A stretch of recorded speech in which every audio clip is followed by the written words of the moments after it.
कवि सम्मेलन देख देख के घर की शीला देवी को शेर व शायरी का बुखार चढ़ गया था। अब वो सीधे मुंह किसी को जवाब ही नहीं देती थी। उनके पति और उनका बेटा तो काम करने घर से बाहर चले जाते थे और उनकी शायरी झेलनी पड़ती थी बहू रेणु को। अब सास बोलती नहीं, अर्ज करती थी, संदूक पे रखी संदूक, संदूक में रखे झुमके, बहू झुमके निकाल के दे मेरे, कहाँ लगा रही है ठुमके।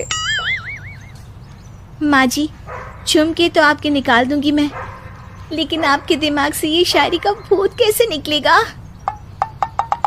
छोटे लोग नहीं समझेंगे, शायरी है शौक बड़ा, तू अपने काम से काम रख, मेरे काम में मत टांग अड़ा। शौक अलग बात है, लेकिन हर चीज में अपना शौक डाल देने से जग हंसाई हो सकती है सासू माँ। अरे मैं हूँ एक नंबर कलाकार, कोई ऐसी वैसी बला नहीं, तुम घर के कामों में उलझी, समझोगी मेरी कला नहीं। ठीक है माँ जी, आप नहीं समझती तो कोई बात नहीं, लाओ मैं आपके झुमके ही निकाल कर दे देती हूँ। बहू सास के झुमके निकाल कर देती है और वहां से चली जाती है।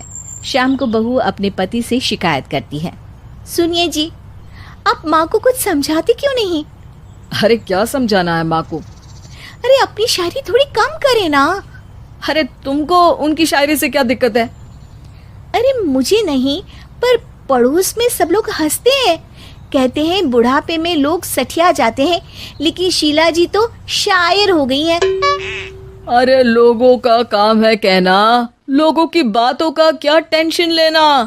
अरे वाह, मैंने भी शेर कह दिया, वाह वाह वाह वाह। देख लो, तुमसे किसी ने कहा नहीं और तुम्हारे सामने कोई माँ की बुराई नहीं करता तो तुमको फर्क नहीं पड़ रहा।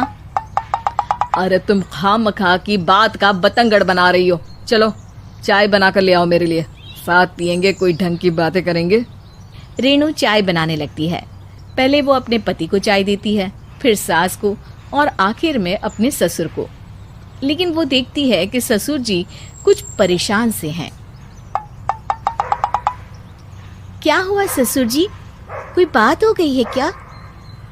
अरे तेरी सास बात बात पे शायरी करती है। कल मैंने पूछा कि खाना खाया तो तेरी सास ने क्या जवाब दिया पता है? अरे गलती की और आरोपी ने कोड़े खा लिए फटाफट, खाना तो नहीं पर पकोड़े खा लिए झटाझट। अब बता क्या जवाब दूं इस बात का?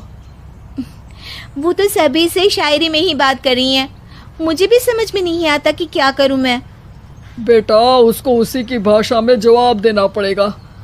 मैं तो आम बातचीत में भी उसके सामने कुछ नहीं बोल पाता, शायरी में क्या बोलूंगा भला। ससुर ने जैसे ही कहा कि उसको उसी की भाषा में जवाब देना पड़ेगा, बहू को ये बात जच गई। अगले ही दिन वो शायरी की कुछ किताबें लेकर आई और शायरी की प्रैक्टिस करने लगी ताकि सास को उन्हीं की भाषा में जवाब दे सके। उसने दिन रात एक कर दिए।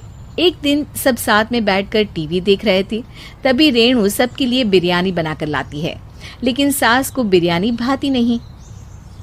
कौवा करता काऊ काऊ, चिड़िया बोलती ची ची, इतना खराब बिरयानी बनाई है कि मुंह से निकले छी छी। बस इसी मौके का तो बहू को इंतजार था, क्योंकि अब बहू सास को उसी की भाषा में जवाब देने के लिए तैयार थी। माँ जी, हमको अपनी ये बेकार शायरी ना सुनाइए, जैसी भी बनी है बिरयानी चुपचाप खाइए। ससुर जी और रेणु के पति ने रेणु का जवाब सुनते ही जोर से ताली बजाई और सास ने जब रेणु का शायराना जवाब सुना तो उनके गले में बिरयानी अटक गई। बहू ने एक और शायरी का तीर छोड़ा। शायरी में बहू के सामने सास हो जाएगी ढेर, क्योंकि सास मारेंगी एक शेर तो बहू मारेगी 1.25 शेर। सास को छोड़ के सब वाह वाह करने लगते हैं। आज पहली बार सास को नहले पे दहला मिला था और रेणु ने सास का मुंह चुप करा दिया था। अगले दिन रेणु का पति उससे कहता है, अरे वाह, तुमने तो माँ की बोलती ही बंद कर दी, मजा आ गया। अब मेरे लिए कुछ बना दो, खाकर मैं काम पर चला जाऊं।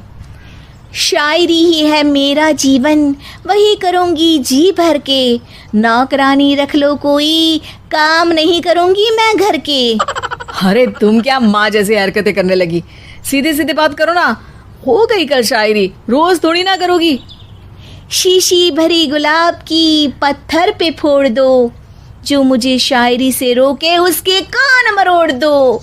पति घबराकर वहां से चला जाता है और बाहर उसके पिताजी के पास जाकर बैठ जाता है। दोनों अपनी बीवियों की शायरी से परेशान है। ससुर को पछतावा होता है कि क्यों उसने बहू को सास की भाषा में ही जवाब देने का आइडिया दिया। अब तो घर में दो दो शायर हैं। दोनों एक साथ दुखी स्वर में कहते हैं, हम दोनों की ही बीवियां जब से शायर हो गई है, क्या बताएं, जिंदगी एक फटा हुआ टायर हो गई है।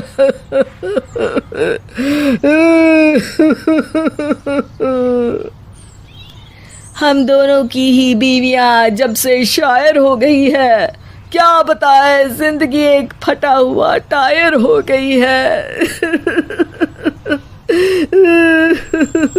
Thank you.